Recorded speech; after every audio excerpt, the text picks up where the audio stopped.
Let's now take you back to our top story, where we're talking about the issue of illegal mining, which continues to dominate South African headlines. This as outraged West Rand residents continue to blame illegal mining as the reason for the high crime rate in their communities. Residents took to the streets following the gang rape of 8 women who were shooting a music video at the Krugersdorp mine dumps. Residents accused illegal miners of being responsible for the crime. Now, to discuss the continued rise of illegal mining in South Africa and its impacts on the concerned communities, I'm now joined by Zethu Hlatshwayo, who's the spokesperson for the National Association of Artisanal Miners. Zethu, very good afternoon to you. Thank you so much for your time. Perhaps before we get started, let's talk about your NGO. What do you do? And perhaps give us a sense of the role that you play within the mining sector. No, good evening to you and your viewers at home. First and foremost, I would like to acknowledge the people and the families that are still grieving, that lost their families at Marikana, and we want to send our support to those families. As the National Association of Artisanal Miners, we started the association to create a vehicle, for artisanal miners to have a representation and a mouthpiece, so that we can be able to advocate for the rights of artisanal miners, that we are human beings. We also have entitled to the rights that are enshrined in our constitution. But more than that, we also said for ourselves that we are going to engage the government with the issues of regulation and legalization of this sector because of its potential. But we have not just done that. We have also been able to mobilize some of the branches to be organized and formalized. I'm talking about branches such as the branch in Port Nolloth, in Northwest, in the Western Cape. That cooperative has been set up by our brothers and sisters that are working there. We have also done the same with coach artisanal miners, to formalize them into a legal cooperative. But we've also done that with Kuthala Environment, with ICAM, MLO Community Artisanal Miners. So these are entities that have come forward through NAM, that we were able to formalize ourselves as part of meeting the government halfway, because we know of the potential of this sector. But we have also been advocating for the rights of artisanal miners, and engaging the government to develop the policy that we are currently talking about, that has been given by the Minister of Mineral Resources and Energy. So those are some of the things that we've been doing as NAM. So the potential of the sector is something that cannot be denied in terms of how much it could be adding to the country's ailing economy, but there are very negative perceptions about, illegal miners in South Africa, especially given the tone and the climate that we find ourselves in, where the accusations and the blame on the escalation of crime is now being pointed to illegal miners. What is your response to that, as I'm sure you've been watching and listening in to some of the perceptions that are now being made?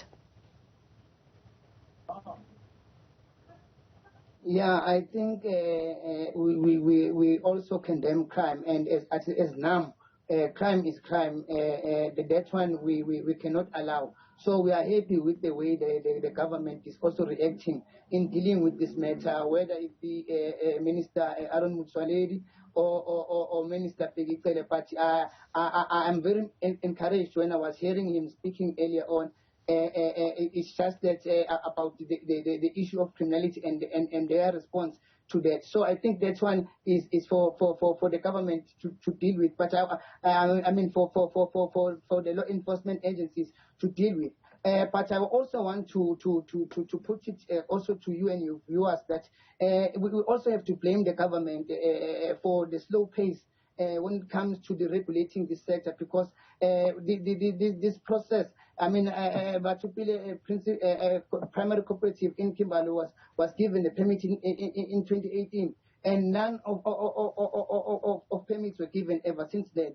And you would know that there are other artisanal miners that are also working in Northern Cape just alone. we have 1,000 of those mines that are operating. So the slow pace of government in regulating this sector has made this thing to escalate to the level that it is. But also the lack of coexistence and cooperation between your large mining companies that used to own this mining, these dams, tailings, and abandoned mines, and artisanal and small-scale mining, so that there can be that a conducive and productive working relation, facilitated by the government. That will help us. But also, a failure to address the injustices of our past.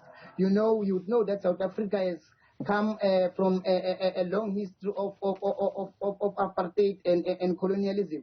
And our people are really struggling at the community level with the rising job crisis, joblessness that is in our communities, and with the issue of people being retrenched, and there are no opportunities that are available. But what is readily available, that is all in all communities, is these abandoned mines that were left without rehabilitation or proper closures. But also, NAM has been warning the government over the past 5 years to fast track the process of formalization and regulating of this sector, because it would be easier to deal with illegal mining, because you would have a distinction. Now we are still seated here. I still have to explain that there is a difference between artisanal miners and people who are committing crime. So those are the things that are making this situation still be a problem to our communities. But I think it's more important that the issue of this mine that were not rehabilitated and closed down properly. So it's open for anyone. There's no fences, there's no security in some of these mines. So that people cannot go on an empty stomach hungry, where there is something that they know for if they've been working there, they know there is something there. So yes, if the government affect the process of regulating this sector, we wouldn't be having all these problems. Zethu, let me ask you this. How do you differentiate yourself? I mean, from me, sitting here, or perhaps some of the viewers who may be wondering, there are thousands, if not millions, of artisanal miners across the country. Do you represent them all? Or if so, how do you regulate their operations or membership? Because there are other negative connotations now related to this sector, syndicates and all sorts of crimes. How do you differentiate yourself, and what makes you stand out as a legitimate association representing the interests of those who just merely want to see this sector regulated? Yeah, no, I think what sets us apart is that we are NAM. We know all our members, we know all the branches and the areas and the mines that they are working on. So we know that because they are registered members of NAM. So that's how we know. That's how we can differentiate ourselves from the rest. But we still represent anyone that is honest, that wants to work to put bread on the table, is still warmly welcome to join NAM via registration of NAM. Sorry, how do you regulate your operations and membership? Just clarify that part, please. Okay, yeah. No, when we said NAM, we have the national executive, and we also have our provincial coordinators. So in each and every province, we have coordinators that are operating in district municipalities. So those are the people, those are the men and women that have the registration form of NAM, together with the brochure of NAM that carries that has the vision, the mission, and the objectives of NAM. So the primary job of the coordinators is to go to each and every mine that there are artisanal miners that are working there, and register them to be members of NAM. Of course, if they are willing to join NAM, because not everyone wants to join NAM, not everyone wants to work with the government, not everyone, So those are the people, but we have not been able to reach all the areas of South Africa. So that I must be honest with. So we have done, but I can tell you that in all the provinces, we do have representation, and we do have branches in many districts of our country, but not everyone is registered with NAM. So in terms of, the perceptions and, of course, much of what has been reported, Zama-Zamas being a law unto themselves, and also the wars that take place within the sector, heavily armed people associated with being Zama-Zamas, and the question around syndicates and powerful cartels and the element of crime within the sector. How does that now speak to the work that you do and the danger that comes with it? Yeah, it is very much dangerous, but we know for a fact that it is the duty and the responsibility of the DMRE to regulate the sector, because that's the only thing that will be able to help us all in the situation that we are faced with.